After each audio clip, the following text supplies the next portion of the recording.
Boa noite a todos. Então, começamos hoje mais uma aula de Física Fundamental, né, da Agronomia, hoje dia 11/5.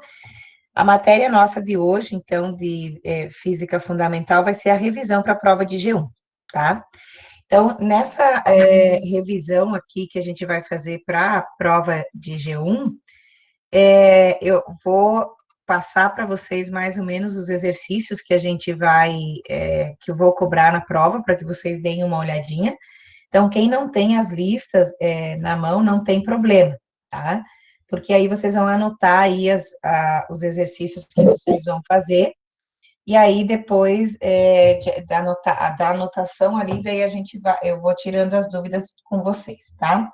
Então, assim, a aula hoje, como a gente tem aula hoje, tem aula amanhã, então hoje eu vou trabalhar com vocês os assuntos, né, que eu vou cobrar na prova de G1, e aí para vocês irem trabalhando essas listas, quem ainda não fez, e quem tem ali daí para ir dando uma olhadinha, se tem alguma dúvida naqueles exercícios, para depois amanhã, então, a gente pode continuar e tirando as dúvidas aí de vocês, tá? Que hoje e amanhã, então, a nossa aula vai ser basicamente tirar as dúvidas que vocês vão ter ali na aula de G1, tá?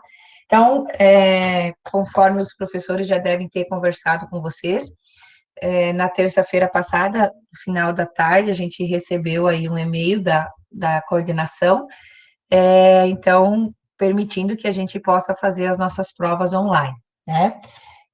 O Moodle foi atualizado no final de semana, para que possa ter suporte, então, para a semana de provas que começa na quarta-feira. A nossa prova de Física Fundamental está marcada para terça-feira, dia 19, né? Então, de acordo com o calendário, vocês receberam algum calendário de prova ou não? Sim. Sim? Tá, beleza, então. Então, se vocês observaram ali, né, a nossa prova é na terça-feira, dia 19. Vocês têm 2 aulas para fazer e voltar a postar, então, no Moodle, certo? Então, a prova em si, ela vai ser a forma como eu elaborei a prova de vocês. Tem alguns cálculos, sim, para vocês fazerem, tá? Mas, assim, tem algumas explicações teóricas também, certo? Para que vocês encontrem o cálculo e coloquem aí, então, a explicação daquilo que é basicamente uma resposta pessoal, né? Explicando o que encontrou no exercício, o significado daquele resultado, enfim, tá?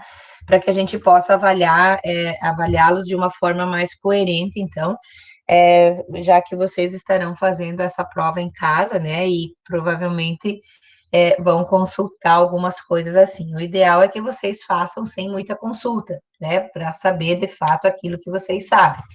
Mas, né, obviamente, vocês vão estar utilizando aí os materiais, então, vocês poderão estar aí verificando, né, e colocando, então, essa questão mais pessoal aí, tá?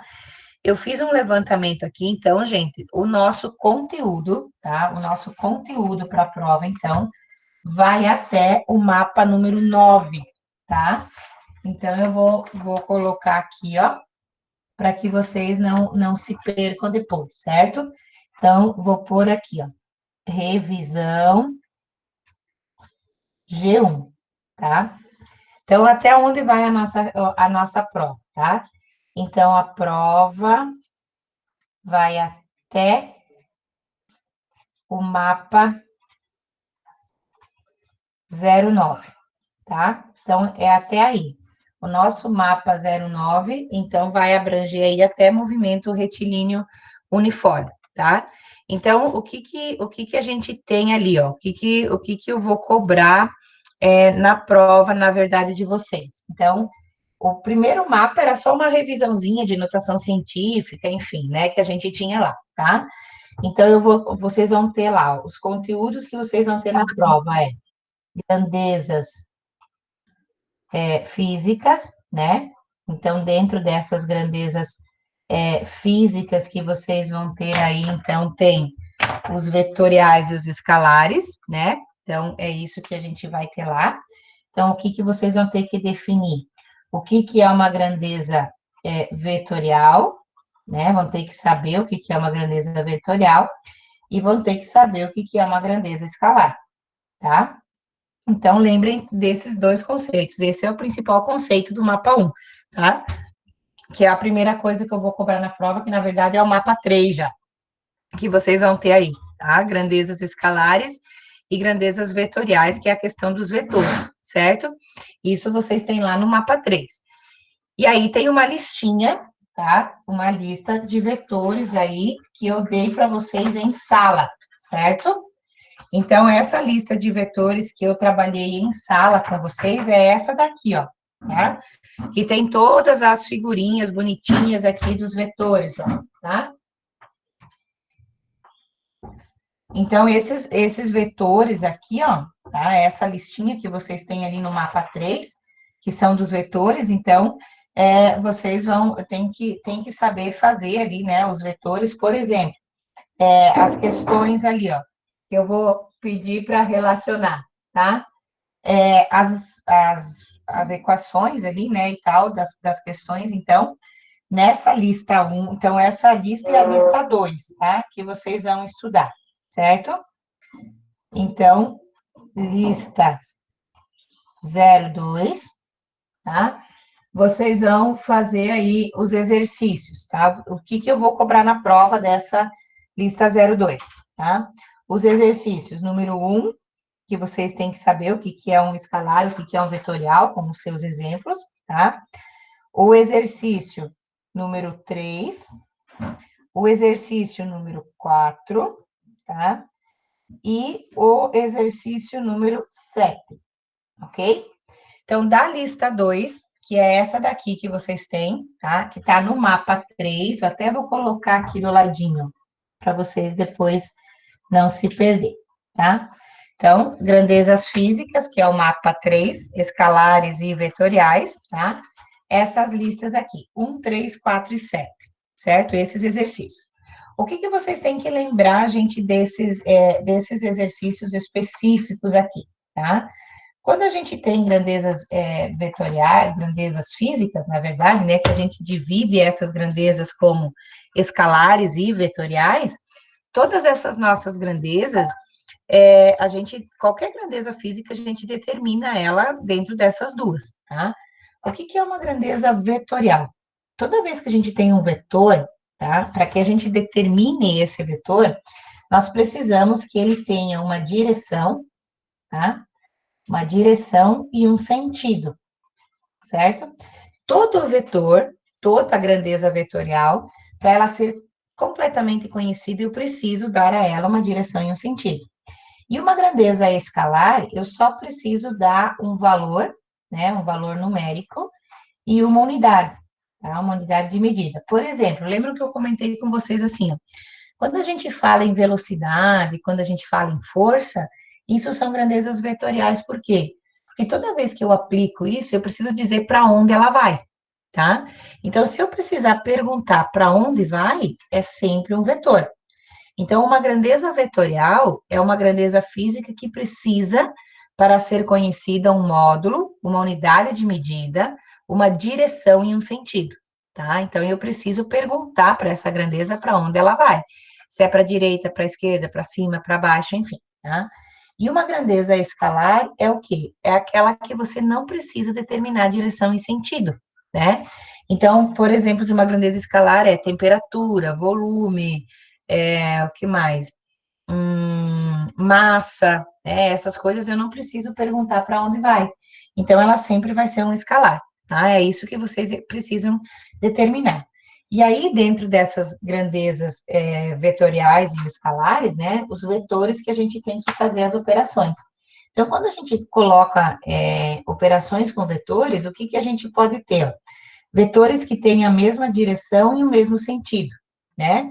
Ou seja, se eu colocar aqui um vetor 1 aqui, um vetor 2 aqui, o meu vetor resultante é a soma desses vetores, né? Vetor 1 mais vetor 2. Se eu tiver vetores com mesma direção, ó, mas sentidos opostos, por exemplo, o vetor 1 vai para a direita, o vetor 2 vem para a esquerda, qual que fica o vetor resultante disso aqui? Vai ser o vetor 1 menos o vetor 2, né? Porque um vai para a direita e um vai para a esquerda. Então, eu tenho que subtrair esses vetores. O que mais que eu posso ter? Eu posso ter vetores que são perpendiculares entre si, ó, tá? Então, eu posso ter um na vertical e um vetor 2 na horizontal. O que eu faço para descobrir esse vetor? Eu tenho que aplicar o teorema de Pitágoras, né? Vai ser vetor 1 ao quadrado mais o vetor 2 ao quadrado embaixo da raiz, né? Porque isso aqui vai ficar como vetor resultante, né? O vetor resultante vai estar aqui, é o meu teorema de Pitágoras, né? Ele fica um triângulo retângulo, ó, entre a hipotenusa e os dois catetos. Então, esse aqui é o meu vetor resultante. O que vai acontecer? Eu vou ter o teorema de Pitágoras aí, tá? Então, eu sempre tenho os dois catetos e aqui eu vou ter a hipotenusa, certo? Então, esse é para os vetores que tem um na horizontal e um na vertical. Eu ainda tinha, né, mas eu não vou pôr lá na prova de vocês, mas quando o ângulo é diferente de 90 graus, lembram? Eu tinha o vetor 1, o vetor 2 aqui e um ângulo alfa, né?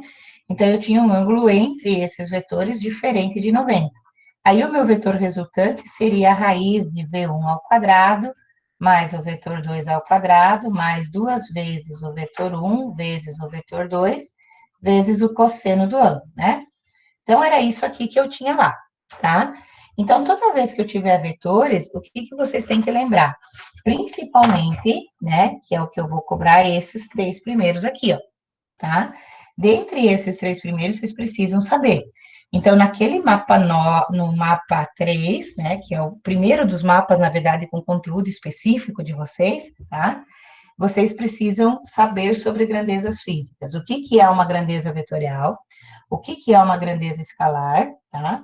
Na forma da resolução da lista 2, então, que vocês têm lá, o exercício 1, 3, 4 e 7, né? Deem uma estudada nesses exercícios, porque é isso que vocês vão ter que saber, tá? E essas operações aqui com os vetores, né? Mesma direção e mesmo sentido soma, mesma direção mais sentidos opostos diminui, perpendiculares entre si você faz Pitágoras, tá? E se for diferente de 90 graus, né? Se não forem perpendiculares, forem diferentes de 90, a gente aplica isso, tá? Mas como eu falei, esse aqui eu não vou cobrar lá na prova de vocês, certo? Então, vocês têm que saber esses conceitos aqui desse meu primeiro objeto aqui, tá? Essa lista, gente, eu já tinha passado para vocês o visto em sala, tá? Então, essas vocês não precisam me devolver. Eu até coloquei ali no Moodle de vocês, tá? Na lista 2 e na lista 3, que na verdade é o mapa 2 e o mapa 3, né? Que são as listas, eu coloquei um itemzinho hoje como entrega da lista. Se por acaso algum de vocês não tinha entregue, tá? Mas eu tenho aqui, tá? Todo mundo tem um positivo aqui na minha lista, então significa que vocês entregaram essa daí, tá? Então, mas se porventura alguém não tem ali, pode postar aí a fotinho, né? Dessas listas resolvidas, certo? Mas essas aí, eu já tinha olhado com vocês em sala de aula, inclusive a gente já tinha feito a correção de algumas delas, tá? Muito bem. Então, esse é o nosso mapa 3, tá? Depois, a próxima coisa que eu vou cobrar de vocês, então, que está referente, né, às leis de Newton. Então, leis de Newton, né? Atrito, força, enfim, que é o mapa 04, tá? Então, dentro das leis de Newton, que é o nosso mapa 04, tá? O que vocês precisam saber? Precisam saber aqueles conceitos de força, tá? Então, quem que são as leis de Newton? Nós temos três leis específicas, né?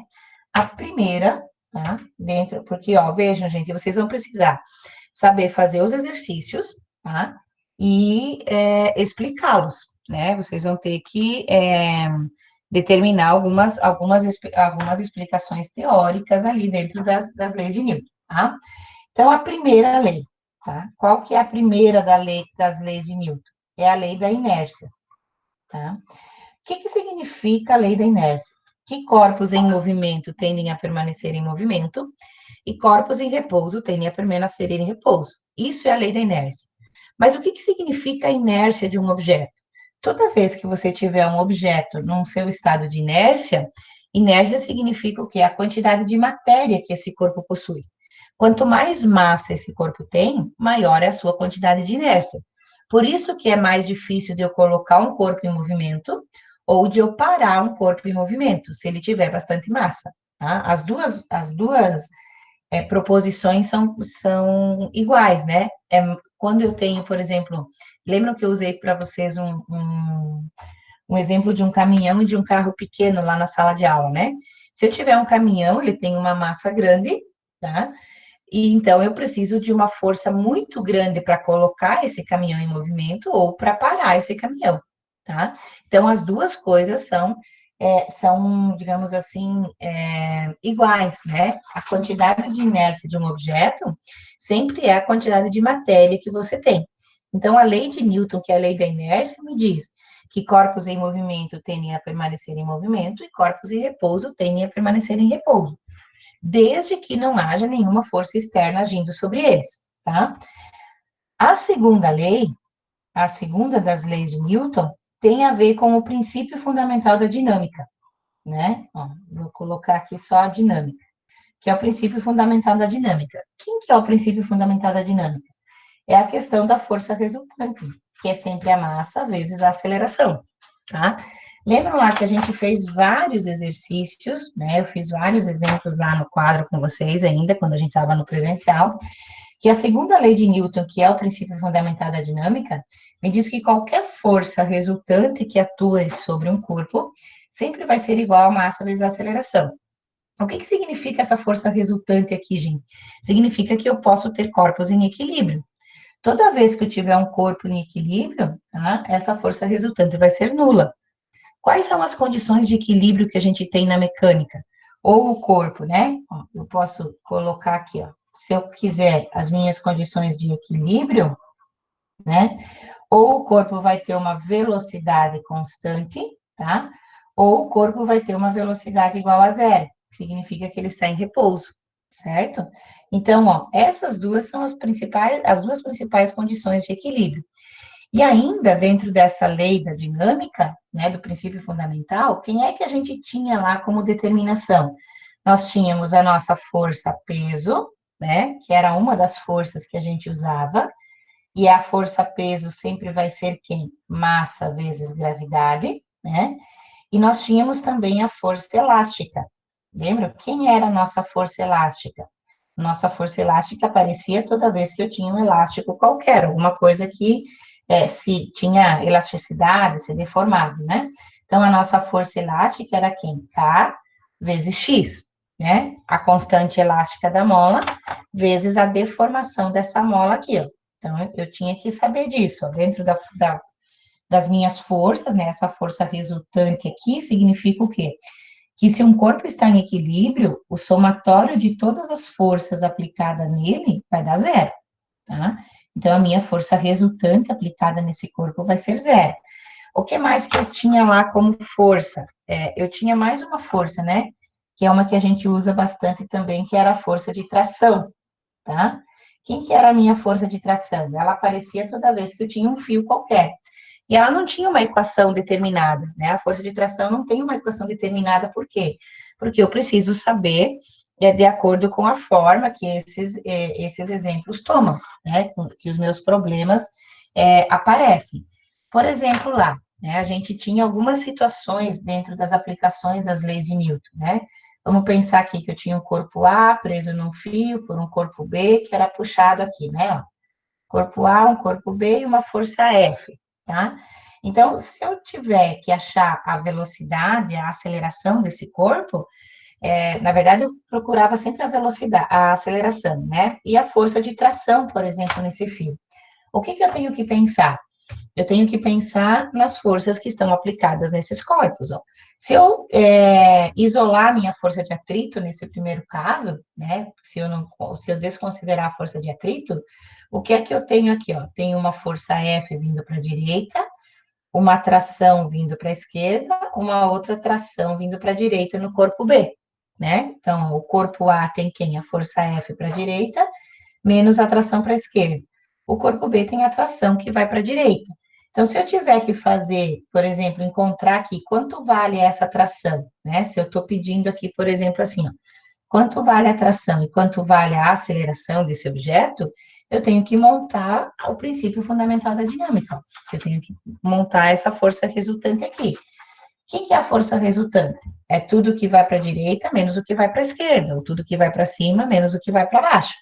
Então, eu vou ter aqui quem? Ó? Força menos tração, igual a massa de A vezes a aceleração, né? E aqui nesse outro corpo, quem que eu tenho? Eu só tenho tração, igual a massa de B vezes a aceleração, né? E aí, aqui eu podia simplificar, tá? Quando eu tinha, deixa eu pegar aqui uma outra caneta, essa tração negativa e essa tração positiva, eu posso cortar, né? Simplifico essas duas coisas. Vai sobrar quem? Vai sobrar força igual a massa do corpo A mais a massa do corpo B vezes a aceleração, tá? Isso a gente faz para encontrar, daí depois eu encontro a aceleração, né? Porque provavelmente eu tenho aqui a força e as massas, né? E depois eu volto em qualquer uma dessas aqui e posso achar o valor da tração, tá? O que mais que eu posso ter lá? Vamos pensar assim, ó. Vamos imaginar que eu tenho aqui um objeto preso no teto, né? Por uma roldana, lembram disso? E aí, uma roldana fixa, que não vai mudar nada aqui só muda a direção da força, né? Ela não diminui a quantidade da força que eu faço aqui. Depois eu já falo quando ela diminui. Então, se eu pegar uma força F aqui, né? Estiver puxando isso aqui, ó, e eu tenho um objeto aqui, pendurado, tá? Quem que são as forças presentes nesse objeto aqui, ó? E aqui eu vou ter um objeto de uma massa M, né? Qualquer. Ó, para baixo, vertical para baixo, sempre eu tenho a força peso. E a força peso é sempre massa vezes gravidade. E aqui tem um fio, ó. Então, se tem um fio aqui, né? Eu tenho a tração aplicada, tá? Quem que é o valor da tração? É o valor daquela força ali, ó. Se eu precisar calcular, sei lá, qualquer coisa, ó, como é que eu vou achar aqui? Se eu tiver um único corpo, eu faço uma equação só, né? Igual a essa daqui, mas só uma equação. Vamos pensar que eu esteja puxando isso aqui, tá? Então, a tração é maior que o peso. Então, como é que vai ficar essa minha forma?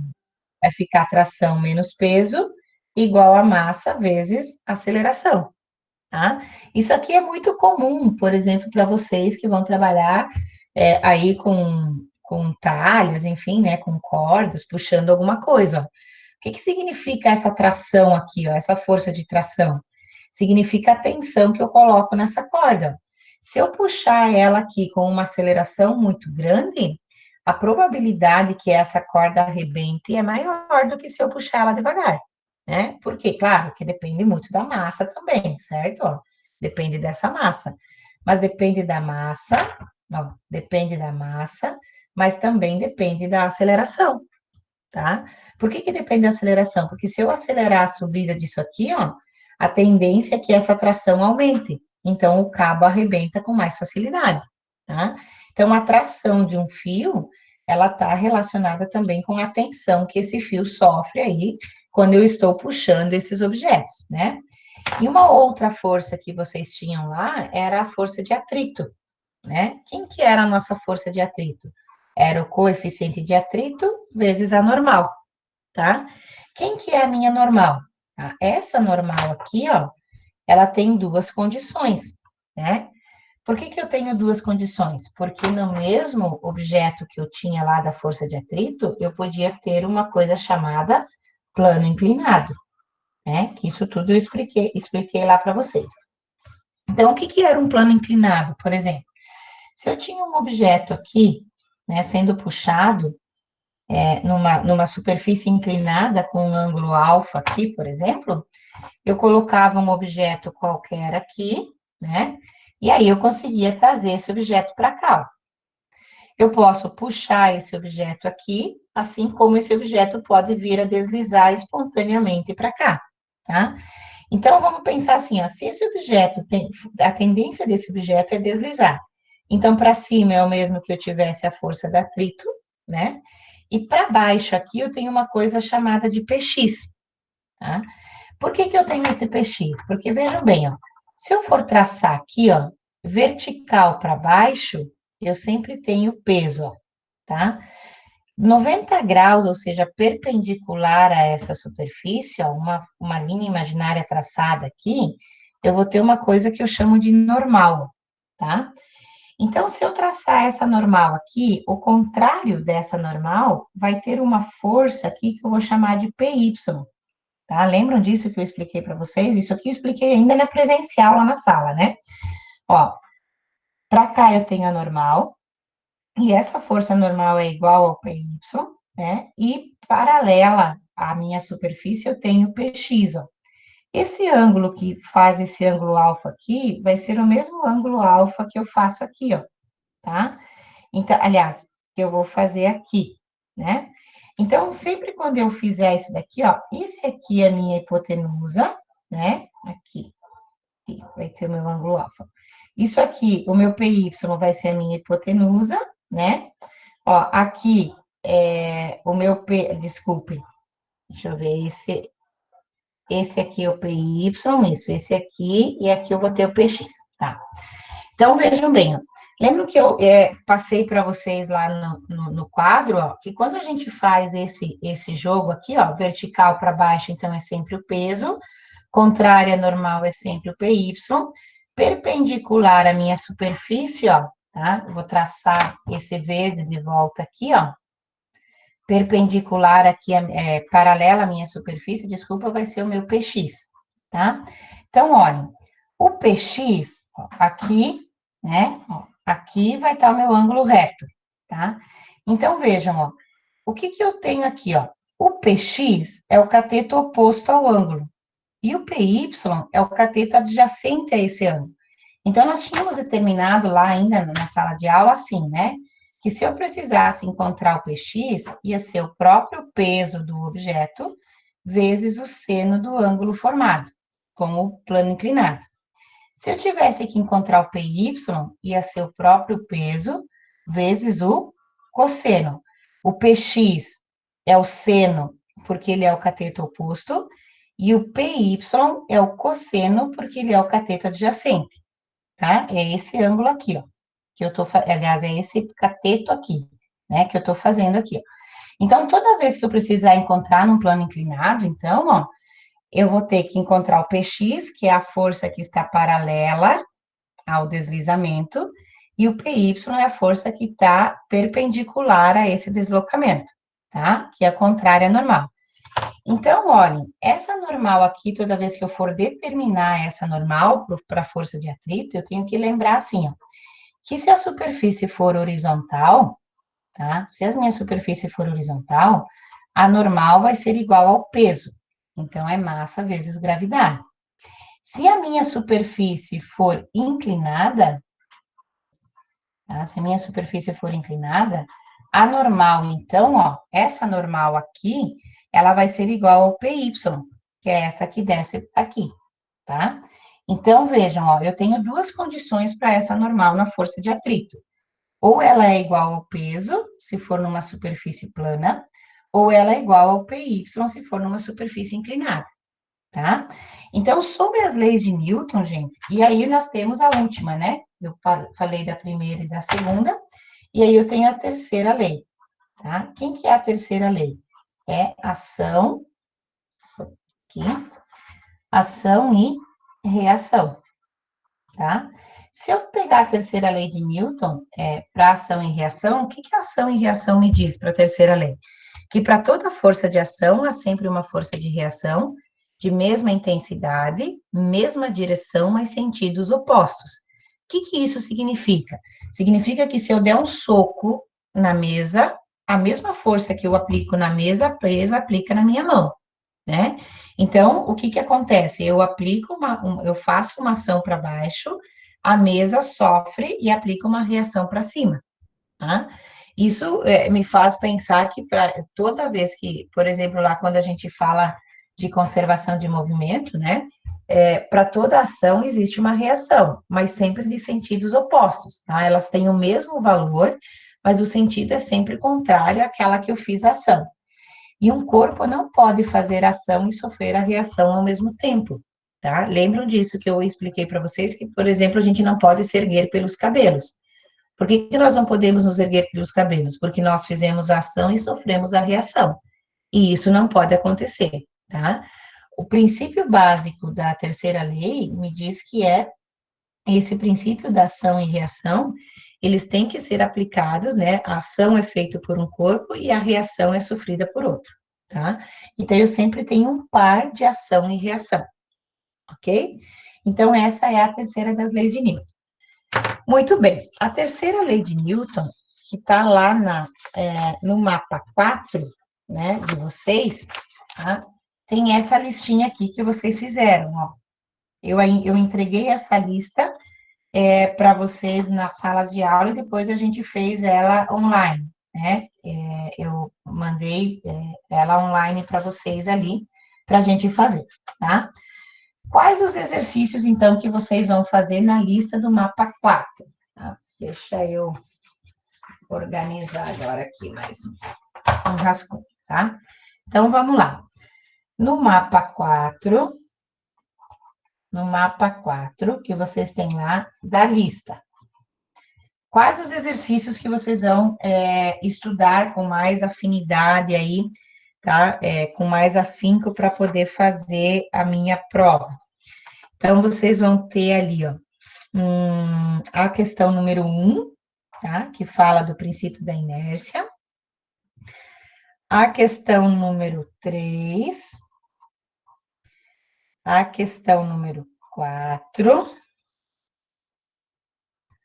A questão número 6, que vocês têm umas bem parecidas lá no caderno. E a questão 5, tá? Que é o que vocês têm ali. Vamos ver.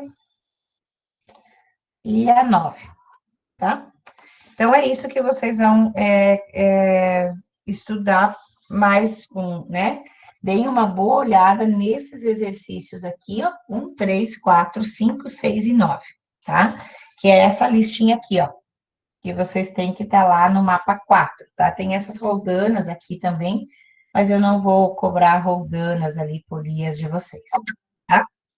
Então, aqui nessa lista do mapa 4, então, sobre as leis de Newton, vocês têm que saber um pouquinho desses conceitos que eu falei para vocês, das 3 leis, e estudar aí essa lista, nessa lista ali, esses exercícios aí, tá? O 1, o 3, o 4, o 5, o 6 e o 9, certo?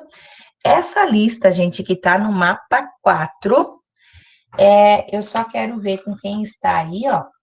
Eu recebi o retorno lá no Moodle, tá? Das seguintes pessoas, ó. Quem me entregou, que eu consegui verificar. O Felipe Godinho, o Gilson, o Gustavo Verde, a Jéssica, a Laura, o Leonardo Teupizov, o Lucas Augusto, o Matheus, o Miguel, o Natael, o Vinícius Melo e o Vinícius Wesley. E a Gabriela da Civil, tá? Os outros não me entregaram, tá? Eu preciso ver se tem alguém que está aí que de repente tenha me mandado essa listinha do mapa 4 no WhatsApp. Alguém me mandou? Deixa eu ver ali a Emily, a Fernanda, o Gustavo Guidini, Leonardo Panceira e o Pablo, e a Daniele. Alguém de vocês me mandou no WhatsApp, que daí eu não consegui encontrar? Pablo, você fez essa 4 ou não?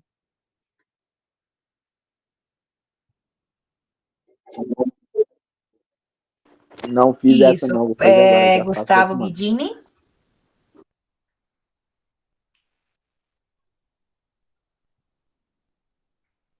Gustavo? Mandou no WhatsApp? Tá, mandei então no WhatsApp, professor. Lá, beleza? Porque daí eu não consegui mais achar, porque como foram alguns dias atrás, né?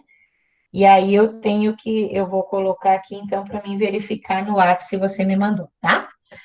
E a Emily, gente, vocês têm tido notícias da Emily? Ela apareceu em alguma aula, não? Durante a semana aí? Tenho visto ela ou não? Ela estava presente numa das últimas aulas, agora não lembro de que matéria que era. Tá, beleza, então, Gilson, obrigada. Eu vou verificar, então, porque daí ela também, ela não tem, né? E aí preciso verificar por causa daqueles 6 pontos, né, gente? Que é bastante nota, né? Então, para que a gente possa determinar bem certinho ali, para que ninguém fique prejudicado, de repente, que tenha mandado no WhatsApp, né? E eu acabo não vendo, tá? Ótimo, então, gente. Ok, do mapa 4, tá? Então, agora é só vocês marcarem ali dessa listinha para vocês poderem dar uma olhada lá, tá? Aí, agora, vamos lá. Mapa 5 agora. Então, mapa 5, tá? No mapa 5, o que a gente tem é equilíbrio. Que, na verdade, gente, ó, equilíbrio de um ponto material, tá? E de um corpo extenso. Corpo extenso. Então, dentro desse conteúdo aqui, ó, do equilíbrio de um ponto material e de um ponto extenso, de um corpo extenso, o que a gente tem que lembrar, tá?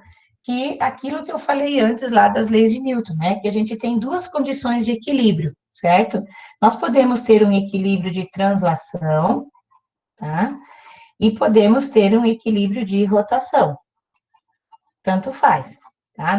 Se ele não se mexe, esses 2 tipos de equilíbrio, de qualquer forma, me dão isso aqui, ó, que o somatório de todas as forças aplicadas, né, da força resultante, ó, o somatório de todas as forças aplicadas nesse corpo vai dar 0, tá? Se a somatória de todas as forças aplicadas nesses corpos vão ter como resultante 0, tá? Como condição 0, então eu digo que esse meu corpo está em equilíbrio, quer dizer, ele não se mexe nem para um lado nem para o outro e também não faz nenhum movimento rotatório, tá? Então, essa condição aqui, ó, me dá as condições de equilíbrio. E dentro das condições de equilíbrio, né, então o somatório das forças resultantes é 0, a gente tem uma coisa chamada de momento, né? Deixa eu dar aqui. Então, quem que é o momento? Ó, momento de uma força.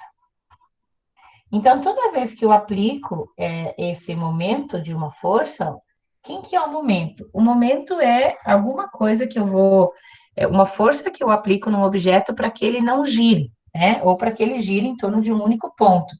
Então, quando eu falo em momento, o momento de uma força, ele é sempre relacionado assim, né? Vamos pôr a formulazinha aqui, ó.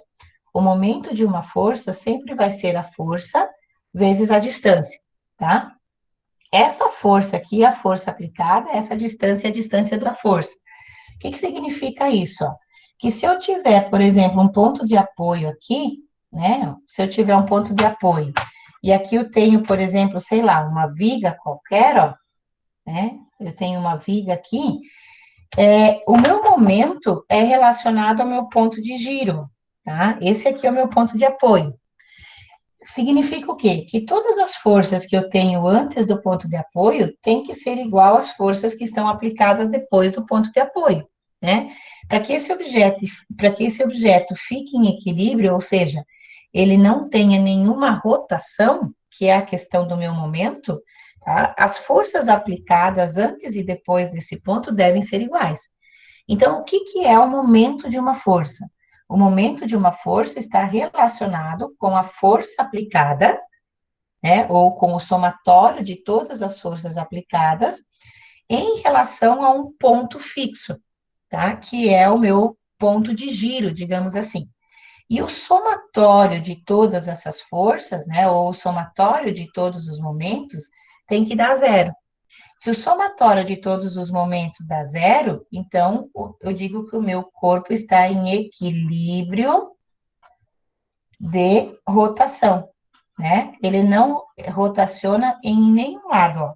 Se o momento que eu aplicar aqui, se o somatório desses momentos, ó, o que está no horário for igual àquilo que está no anti-horário, né? Então, esses momentos aqui são iguais, a somatória desses momentos dá zero, significa que essa minha barra fica exatamente aqui na horizontal. Ela não gira nem para um lado, nem para o outro. A mesma coisa quando eu faço as forças, né? Então, quando eu tenho equilíbrio de pontos materiais, o somatório de todas as forças dão zero, e equilíbrio de corpos extensos, o somatório de todos os momentos tem que dar zero. Significa que esses objetos ficam parados, eles não rotacionam nem para um lado e nem para o outro, né? Então, por exemplo, aqui, a força que eu aplico vezes a distância em relação ao ponto de apoio tem que ser igual a essa força que eu aplico aqui vezes a distância em relação ao ponto de apoio, né? Então, essas são as condições que a gente tem para os momentos de equilíbrio. E quando a gente tem um equilíbrio, por exemplo, de uma partícula, né, que a gente aplica lá, podemos aplicar o teorema de Lamy, né, vamos pensar assim, ó, como se eu tivesse aqui, vamos imaginar que isso daqui seja uma sinaleira, tá? E vamos dizer que essa sinaleira aqui esteja presa aqui ao teto, né? E eu preciso que ela não se mexa nesse ponto aqui, ó. Esse aqui é o meu ponto de apoio, né? Ó, o meu ponto de equilíbrio, no caso dessas aqui. Então, aqui eu posso ter uma tração, né? Uma tração 1, ó. Aqui eu posso ter uma tração 2, vamos pensar assim, que é o peso desse objeto. E aqui eu posso ter uma tração 3, né? Que é essa atração feita por esse fio aqui, ó. Então, nessas condições aqui, eu tenho o teorema de Lamy. Para que eu ache o teorema de Lamy, eu preciso definir todos os ângulos, né? Ó, eu preciso definir quanto vale, por exemplo, esse ângulo alfa, quanto vale esse ângulo beta e quanto vale esse ângulo gama. Vamos pensar assim, né? Eu preciso determinar esses ângulos aqui como 360 graus, que é aquilo que a gente fez lá. Como é que eu determino ele? Ó? Por exemplo, a tração 1, né? Ó, a tração que eu pego nesse fio 1 vai ter que ser proporcional, o ângulo dela, ó, que se relaciona a ela, ao que está oposto a ela, ou seja, aquele ângulo formado entre os outros dois fios, né? Então, entre o T3 e o T2. Então, é o seno de gama, nesse caso aqui, né? Ó, a tração 1, o seno de gama. Tem que ser igual a quem? A tração 2, ó, que é essa aqui, aí o meu ângulo é o de frente para ele. Então, é o seno de alfa, ó. E a tração 3, o ângulo é o que está oposto a ela, né? Ó, de frente para ela ou formado entre os outros dois, ó.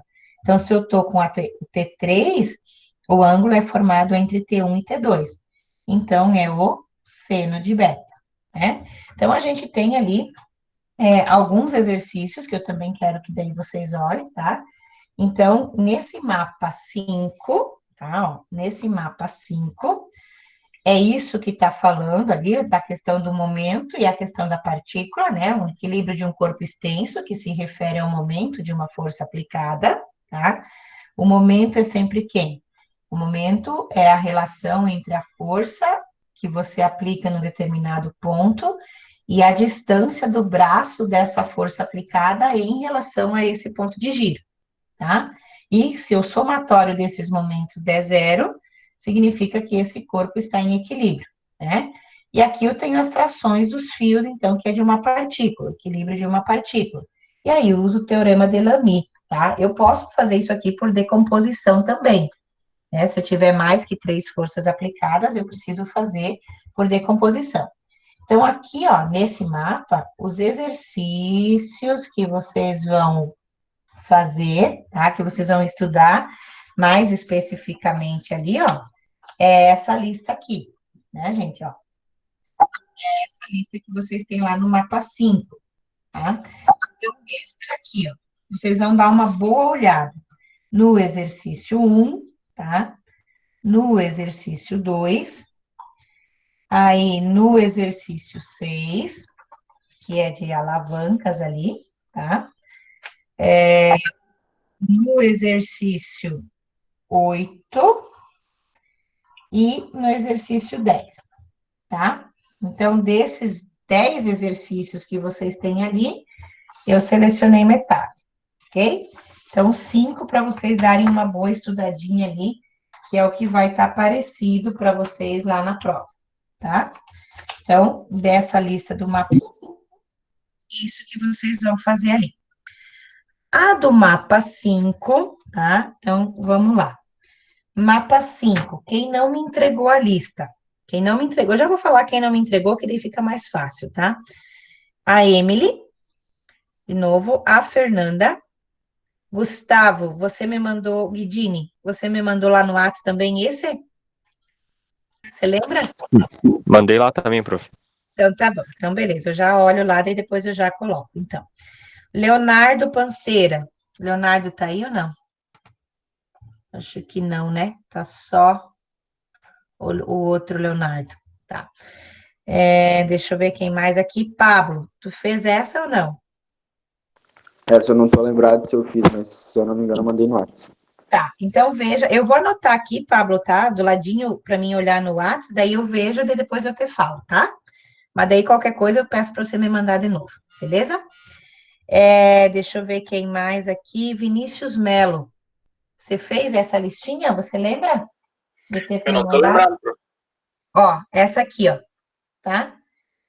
Verifique ali, Eu tá? acho que eu fiz ela, mas eu acho que eu não enviei. Então, beleza. Então, verifique ali, daí depois tu já me envia, que senão tu fica sem nota, tá bom? Tá bom. Daí depois eu já passo de novo, só me avisem daí quem for enviando, que daí eu já anoto aqui, ó, na minha planilha, para vocês não ficar sem nota, né? Que vai ajudar bastante, tá? Essa aí é do qual mapa, prof? Do mapa 5, Ah, tá. tá? Então, veja ali, Vinícius, essa do mapa 5, tá? Beleza, então. Mapa 5, ok. Depois eu mando essas fotinhos todas para vocês, tá, gente? E daí fica mais fácil aí de vocês se situar depois também na revisão, tá? Agora vamos lá. Mapa 6. Olha, gente, o mapa 6, ele vai falar sobre trabalho e energia, tá? E o mapa 7, que é energia. Mas vocês têm uma lista de cada, tá? Eu já vou organizar aqui. Então, aqui, ó, o mapa 6, ele fala de trabalho e energia, tá? O que que vocês têm que saber, na verdade, do mapa 6, gente? O mapa 6 é bem tranquilo, tá? O que que vocês têm que saber do trabalho? Ó, o que que é o trabalho?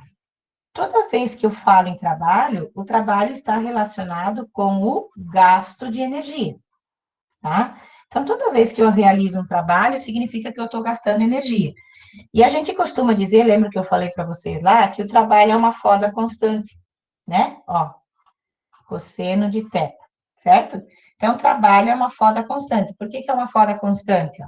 Porque aqui é cosseno de θ, né? Por quê? Porque o trabalho que você aplica num determinado, trabalho que você faz para mexer um determinado objeto, vai depender de quem? Da força que você aplicou nele, vezes a distância que você mexeu esse objeto, e vezes o cosseno do ângulo formado entre a força e o deslocamento. Por exemplo, assim, ó, se você vai mexer uma caixa aqui, né? E você aplica, ó, se você aplicar a força bem paralela ao deslocamento, ó, tá? Essa força e esse deslocamento tem o cosseno de 0 graus, ó, e o cosseno de 0 é 1, tá? Se você aplicar a mesma situação agora, você tem um objeto aqui, mas a tua força que você vai aplicar vai fazer um ângulo em relação ao deslocamento, ó, aqui você aplica uma força, aqui você tem o deslocamento, ó. Se você tem esse ângulo, então esse cosseno desse alfa, né, ou de θ, tanto faz, o cosseno desse ângulo aqui, tá? Vai ser um valor x, certo? Eu vou ter um valor x aí que eu vou determinar. Ou seja, se eu fizer uma força entre 0 e 90 graus, tá? A força máxima que eu preciso fazer é quando eu tenho 0 graus, e a força mínima que eu preciso fazer é quando eu estiver muito próximo aqui de 90, né? Então, sempre que eu aplicar o trabalho, o que que vocês têm que lembrar? Que o trabalho é sempre uma forma de você gastar energia. Toda vez que você faz um deslocamento, toda vez que você mexe alguma coisa do lugar, você gasta energia, tá? E esse gasto de energia é traduzido, de certa forma, em trabalho, tá? Então, esse trabalho sempre vai ser esse gasto de energia. E aí, em relação a isso, ainda a gente tem a potência, né? O que que é a nossa potência? A nossa potência, dada em watts, sempre, isso daqui ainda a gente mede em joule, né? O trabalho, a unidade de medida do trabalho, vai ser sempre joule. Qual que é a potência? Então, como é que a gente determina essa potência? A potência sempre vai ser o trabalho que você realiza, né? O trabalho feito, dividido pelo tempo que você leva para fazer esse trabalho, tá? Quanto mais rápido você realiza esse trabalho, maior é a tua potência, né? E essa potência aqui a gente mede em watts, né? W, certo? Isso daqui a gente mede em watts. Então, o que que isso significa, gente, ó? Que se você fizer um trabalho no menor tempo possível, a tua potência é alta. Só que toda vez que você tem uma alta potência, automaticamente você tem um alto gasto de energia, tá? Isso é meio óbvio, né? Então, se você tem alta potência, você gasta bastante energia. Por quê? Porque você leva menos tempo para fazer esse trabalho, tá? Então, aqui, ó, né, nessa questão do trabalho, é a parte mais simples que vocês têm ali dessa matéria que a gente está vendo aqui, tá? Então, desse mapa 6, tá? Quais são os exercícios que vocês vão estudar ali, ó? Tá? Exercícios, então, que eu vou colocar ali. Então, nesse mapa 6, vocês podem dar uma olhadinha ali, ó, no exercício 2, tá? No exercício 3, no exercício 7, e não tem nenhum com ângulo ali, né? Tá? Mas se aparecer o ângulo lá, é só vocês colocar ali o ângulo, tá? E no exercício 10, tá? Esses 4 exercícios aí dessa lista aqui, ó, tá? Lista trabalho, que tá lá no mapa 6, ok? Então, esses exercícios aqui, ó, o 2, o 3, o 7 e o 10, tá? Que vocês vão dar uma olhadinha ali na prova. Esse mapa 7, então, vamos lá, de novo, quem não me entregou, aliás, é o mapa 6, desculpe, né? O mapa 6, a Fernanda, deixa eu ver, Gilson, eu acho que tu estava me enviando tu me enviou essa semana no WhatsApp, esse do trabalho? Eu fiz terça-feira de noite a lista 6, 7, 8 e a 9, se não me engano. Não, acho que faltou a 9. Eu enviei pelo WhatsApp. Tu me mandou no WhatsApp, né? Tá, é que eu não verifiquei o WhatsApp, Gilson, mas eu acho que eu te mandei um ok lá. Então, eu vou olhar aqui. Tu me mandou o 6, o 7, o 8 e o 9? Eu acho que a 9 eu tô fazendo ainda. Acho que ficou só a 9. Ah, beleza, então. Tá. Então, tranquilo. Depois eu já olho lá e já confirmo, tá? Daí eu já te digo. Então, vamos lá. Do mapa 6, então, a Fernanda. Gustavo Verde, você não... Tu lembra de ter me mandado essa?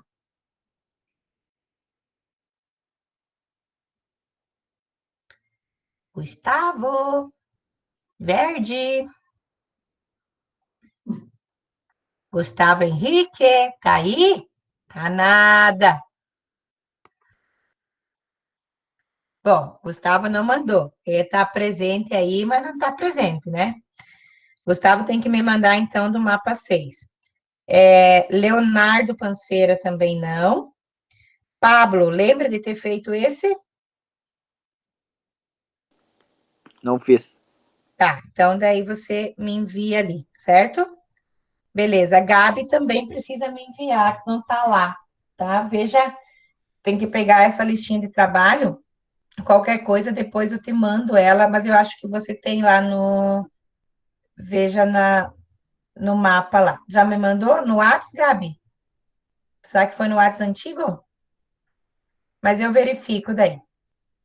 Tá, beleza, então. Então, eu já vejo lá que daí eu já organizo. Ok, então. Então, a Gabi, ok aqui. Beleza. Então, vamos adiante. Agora, mapa 7. Então, vamos lá. Mapa 7, ó. O mapa 7 é a conservação de energia, certo?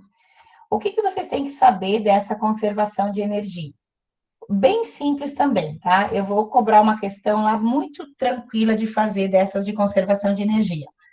Quando a gente tem a conservação de energia, a gente parte do seguinte princípio, ó, que a energia mecânica de qualquer ponto sempre vai ser igual à energia cinética mais a energia potencial, tá? Essa EM, ó, isso daqui, eu vou chamar de energia mecânica, tá? Isso aqui, EC, eu vou chamar de energia cinética, tá? E esse EP eu vou chamar de energia potencial, tá? Então, essas três formas de energia que eu tenho aqui, a gente classifica basicamente nisso aqui, ó. A energia cinética e a energia potencial, tá? Então, a EC, que é a energia cinética, ela tem a ver com a velocidade, é uma energia de movimento, tá? Então, toda vez que eu precisar determinar EC é energia cinética, e energia cinética é energia de movimento, tá? Por que é energia de movimento? Porque a gente determina ela fazendo isso aqui, ó, massa, velocidade ao quadrado, dividido por 2, tá? Então, essa energia cinética aqui, ó, eu posso dizer que é energia de movimento, tá? Por quê? Porque ela depende da velocidade. Então, se tiver velocidade, tem energia cinética, tá? Quem que é a energia potencial? A energia potencial, que é essa aqui, a gente divide em duas. Eu vou ter a potencial gravitacional e a potencial elástica, tá? Quem que é a potencial gravitacional? As duas são energias de posição, tá? Vou até pôr aqui do ladinho, tá? As duas são energias de posição, quer dizer o quê? Que elas dependem da posição em que o móvel se encontra. Então, a energia potencial gravitacional é a massa vezes a gravidade vezes a altura. Então, a energia potencial gravitacional depende da altura. Se tem energia potencial gravitacional, tem altura, né? Ou se tem altura, tem energia potencial gravitacional. E a energia potencial elástica é kx ao quadrado sobre 2. Então, ela vai aparecer sempre que tiver uma mola, né? Por quê? Por causa da constante elástica da mola e da deformação da mola. Então, ó, o que vocês têm que saber? Que se eu tiver um sistema qualquer e eu tiver um sistema conservativo, a energia mecânica que eu tenho no ponto A vai ser exatamente igual à energia mecânica que eu tenho no ponto B. Ou seja, eu vou ter a energia, se tiver velocidade, tem energia cinética, se tiver altura, tem energia potencial gravitacional, se tiver mola, tem energia potencial elástica. Por quê? Porque a energia cinética é a energia do movimento e depende da velocidade. A energia potencial gravitacional e potencial elástica são energias de posição, ou seja, depende da posição do móvel. A potencial gravitacional depende da altura, porque eu já estou falando da gravidade, então a minha gravidade depende da altura. E a potencial elástica depende de que tipo de mola eu tenho, né? Porque vai depender dessa constante elástica da minha mola. E aí a gente tem algumas situações lá, né? Por exemplo, os exercícios que vocês vão fazer aí, tá? Ó, principalmente ali, ó, nessa lista de energia aqui, ó, que vocês vão ter, tá? Quais são as listas, quais são os exercícios que vocês têm que pensar ali, ó? No exercício 4, tá? No exercício 8, 9 e 10, tá? Com mais especificidade. Professora, Oi. qual lista que é essa? É certo? É a do mapa 7, mapa 7 de energia. Tá? Ó, com mais especificidade, o exercício 10, 9 e 10, tá? Então, deem uma atençãozinha especial a esses exercícios 9 e 10 ali, para que vocês consigam fazer a prova bem tranquilo lá, tá?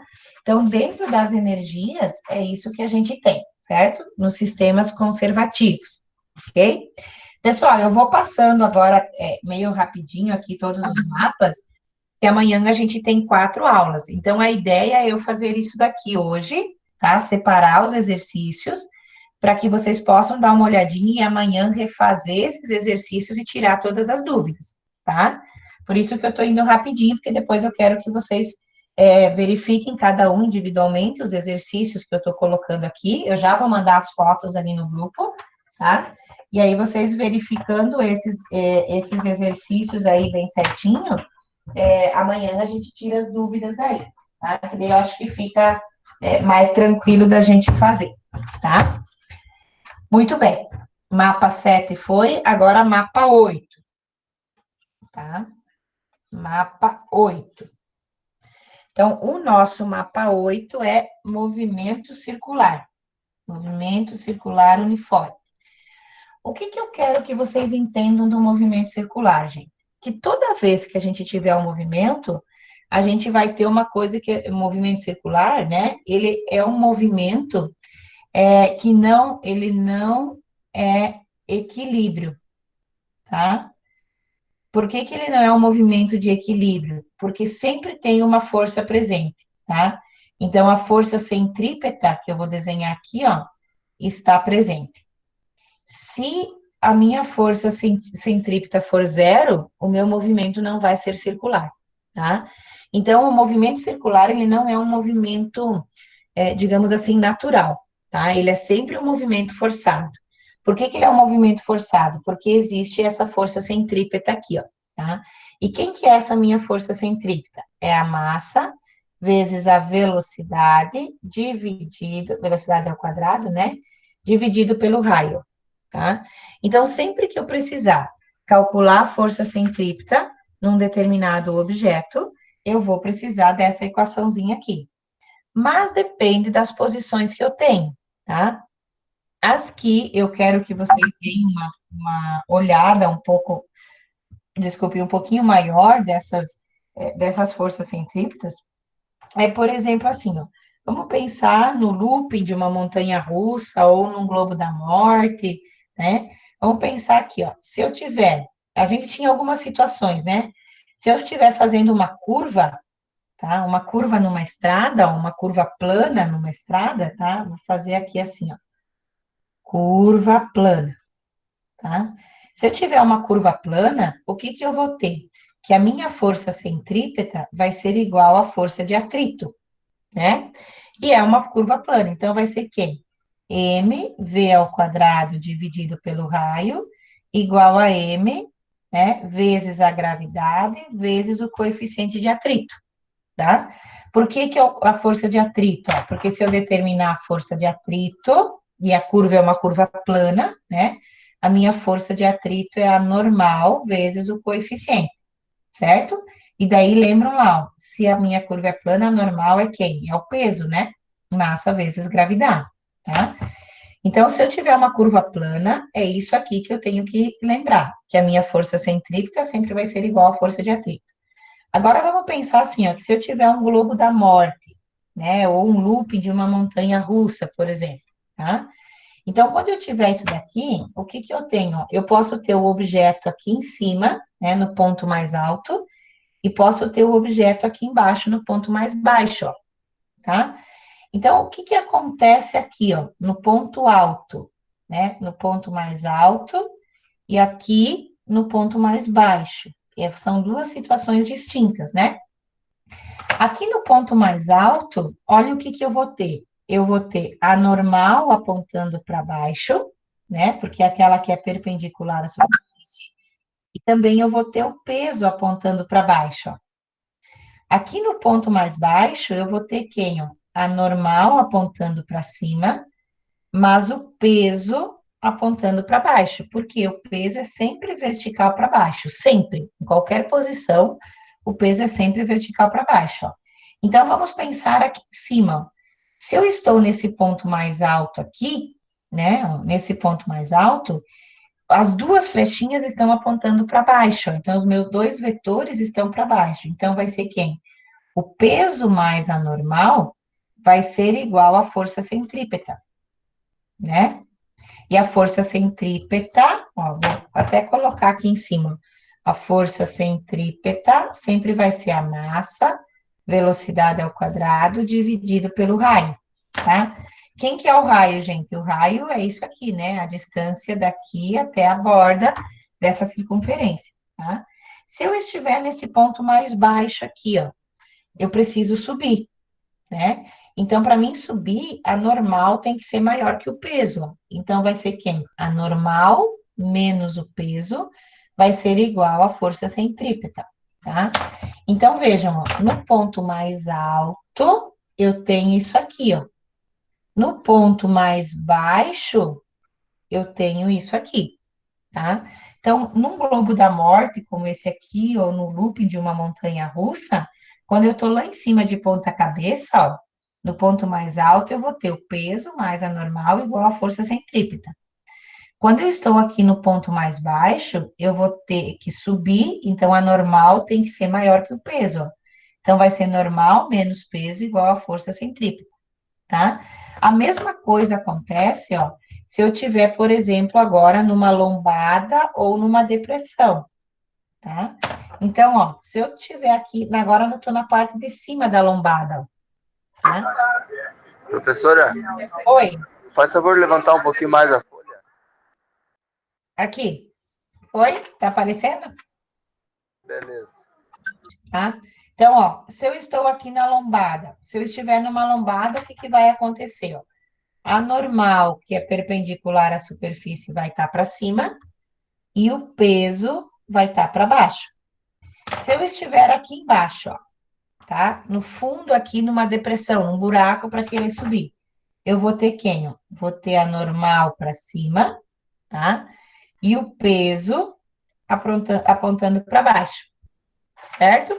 Então, o que que acontece aqui, ó? Nesse ponto mais alto, bom, no ponto mais alto, aqui em cima, quando eu estou aqui em cima, para mim poder descer o peso, vai ter que ser maior do que a normal. Daí eu consigo descer, ó, porque o peso que aponta para baixo, né?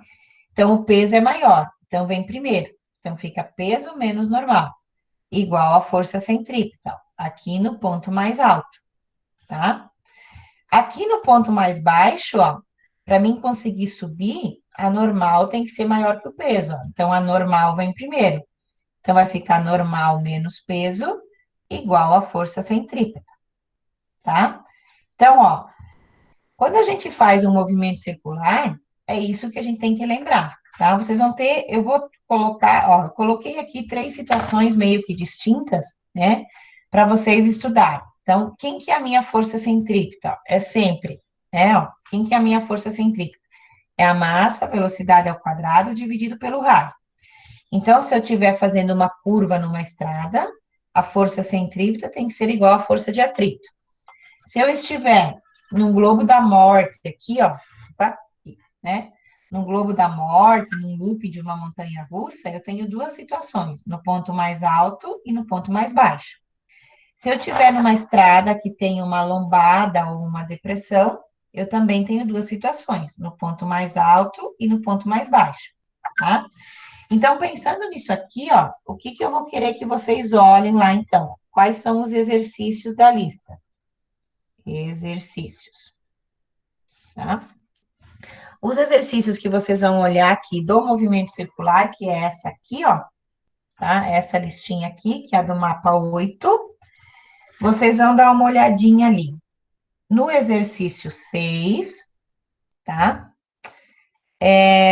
No exercício, opa, eu pulei um aqui, o 3, tá? O 6, o 3, e deixa eu ver aqui. Que são todos muito parecidos, né?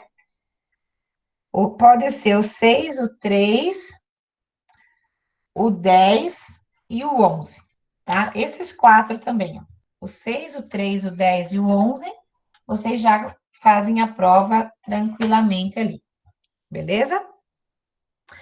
Do mapa 8, então, vamos lá. Mapa 8. Quem não me entregou os exercícios? Oi. Aquele plano inclinado com elevação, que nem a curva de um avião, por exemplo. A senhora não explicou isso ali. Não, eu não vou cobrar na prova, tá? Mas eu posso explicar depois. Se tu quiser saber, eu te explico. Não, tranquilo. Não? Tranquilo? Tá, eu só vou pôr, na prova, eu vou pôr uma dessas 3 situações aqui, tá? A curva em elevada eu não vou colocar, beleza? Mas se você não entendeu os exercícios depois disso, eu posso te explicar, tá? Bem tranquilo. Então, vamos lá. Desse mapa 8, então, quem não me entregou? Vamos lá. A Emily, a Fernanda, o Gustavo, verde, Gustavo Henrique. Laura, tu fez essa daqui? Então, prof, eu tava separando elas agora, porque eu fiz, só que eu não lembrei de enviar 2. E daí eu não sabia o que era. Mas eu já Tá, enviei. essa é a única que tu não fez, tá? Que tu não Tem me mais enviou. uma que eu não enviei, que eu deixei separado, só que eu não lembro se é essa daqui É a ali. 10. É a 10, só que eu não vou cobrar agora a 10, Ah, tá? tá, porque eu lembrava que eu não tinha enviado 2, mas eu não sabia qual. Mas Beleza, eu já então, enviei. tá? Para G1 eu preciso da 8 só, tá? Tá, Só dessa daqui, que é a do mapa 8. Então, verifica, daí tu já me manda. sim. Tá, obrigada. O Leonardo Panceira, Matheus Fagundes, essa também é a única que tu não fez da G1. Tu fez, me mandou pelo WhatsApp, alguma coisa assim ou não? Matheus tá aí? Tá, depois ele verifica, né? Então, Matheus ali. Pablo também. Esses aí, tá? Então, Pablo é o mapa 8, né? Tá? Verifique ali qualquer coisa, tu me manda lá no WhatsApp ou aqui mesmo, beleza? Então, esses é os do mapa 8. E o último, da G1, então, que é o mapa 9, tá? Então, as outras, o mapa 10, 11, tá? É só para G2, certo? Então, até o mapa 9 é que vocês vão estudar para G1, então. Mapa 9. O mapa 9 fala do movimento retilíneo uniforme e do movimento variado, tá? Gente, o que eu vou cobrar do movimento uniforme e do movimento variado? O que vocês vão ter lá na prova de vocês é basicamente uma explicação, tá?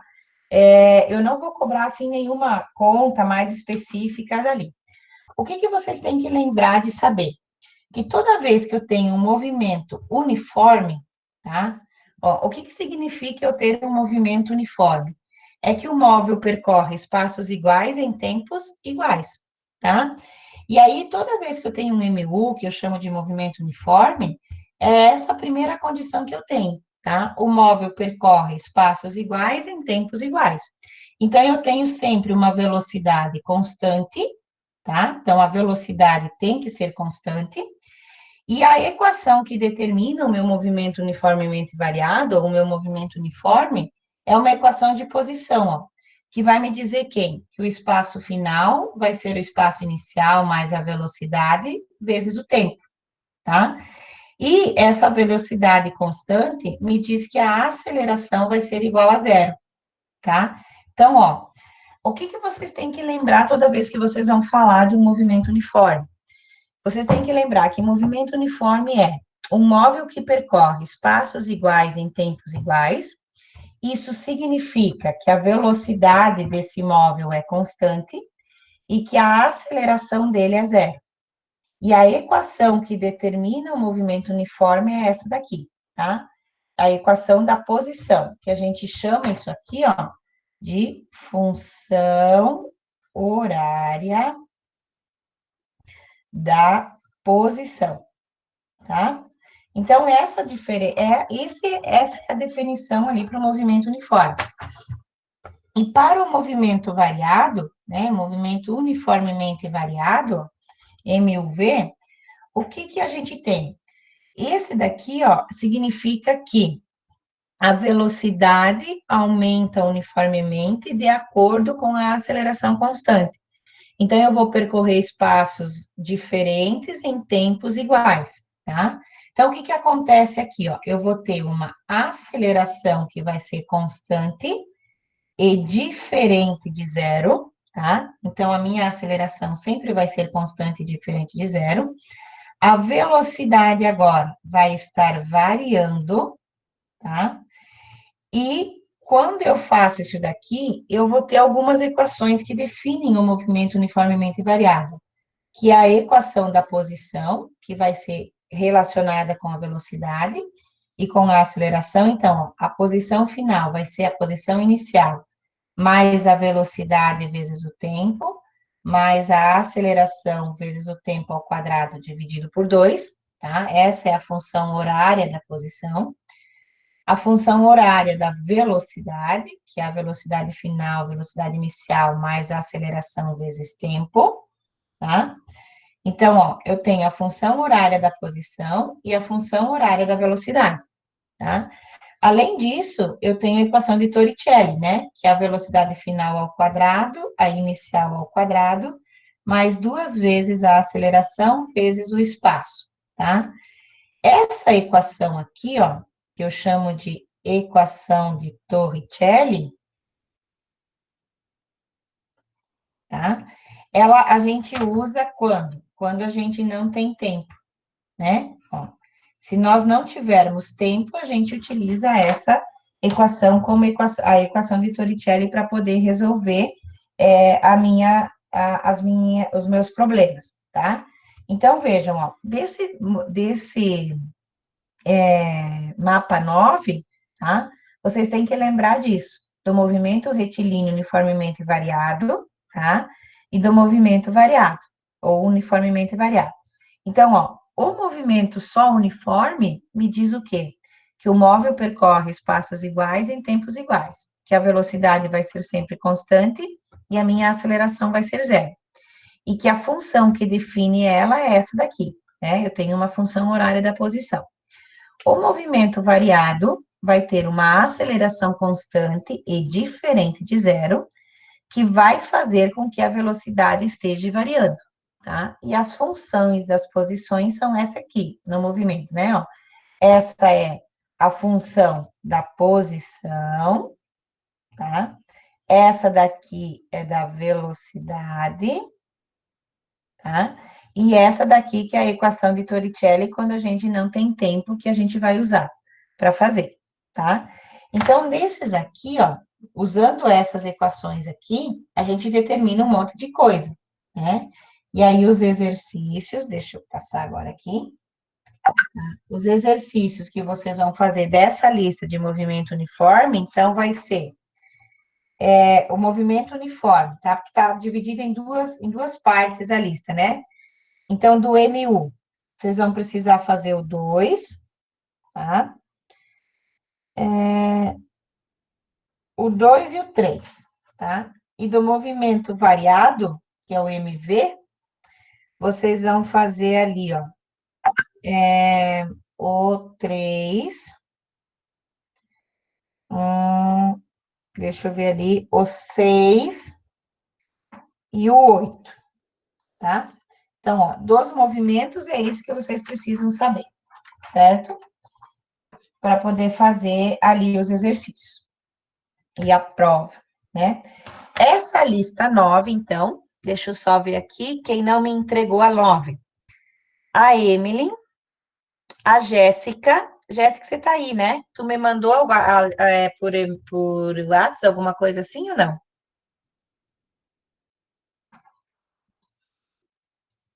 Beleza, Jéssica, tá. Então, assim que você terminar, você me avisa que daí eu já verifico lá, tá?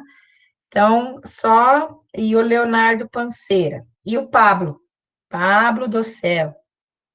Faça aí, ó, tá? E me envie, certo? Então, só essas. A Emily, a Fernanda, né, que não tá aí.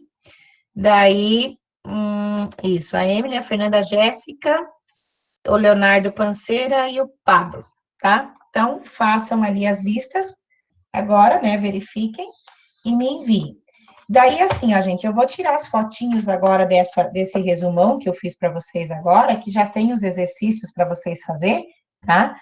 E aí, amanhã a gente tem 4 aulas, ok? Então, amanhã eu vou pedir para vocês, quem tem tempo durante o dia, né, pode dar uma olhadinha, quem não tem, não tem problema, porque aí vocês vão poder fazer à noite, esses exercícios específicos aí, tá? Para poder, se tiver alguma dúvida, me perguntar, então, ali amanhã à noite, as dúvidas que vocês têm a respeito desses exercícios, ou de outros que, de repente, vocês não tenham conseguido fazer, tá?